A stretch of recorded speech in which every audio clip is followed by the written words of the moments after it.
كريزلر 300 ازاي تكود البوابه. احيانا لما تشتغل في الموتور او تعمل عمره تيجي تدوس على البدال مفيش بدال خالص، يعني نيجي ندوس كده مفيش بدال. كنا بندوس ولكن مفيش اي دوسه، يعني مفيش استجابه خالص للعربيه، العربيه دايره ولكن مفيش دوسه، او تكون البوابه مبرجله كده بالمنظر ده. طب ازاي ابرمجها؟ كريزلر، دوج، فورد، اغلب الانظمه قابلتني دايما كانت بنفس الشكل كده.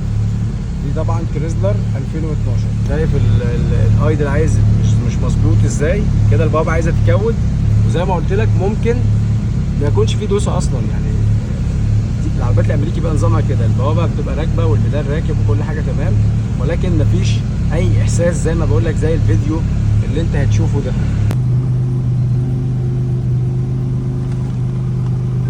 اول خطوه انك تمسح كل الاعطال اللي على الكنترول. تاني خطوه سبيشال فانكشن، تمشي تتبع الخطوات اللي قبل عليها. learn electronic throttle control. اوكي تمام.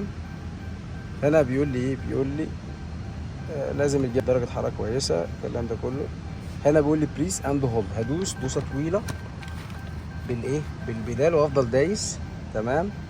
تو فلور للارض، throttle must be held to the floor، ممكن لازم يبقى لامس الارض تمام، او الفلور اللي هي الدواسه تمام. بقول له خليك دايس، سيب، شيل رجلك من على البدال. هشيل رجلي خالص، هبعد رجلي عن البدال تمام. اقول له اوكي. ما تلمس البدال، بيقول لك ما تقربلوش. خلاص هو كده اتبرمج. دور ونشوف. خلاص شايف الايدل واقف ازاي؟ طبعا العربيه منها بتلين لسه عشان الموتور بيلين، كان معمول له عمره فلسه شويه ايه برجل، لكن بالنسبه للثروتل خلاص مشكلتها اتحلت. تكويد، كودنا بوابه بلاستيك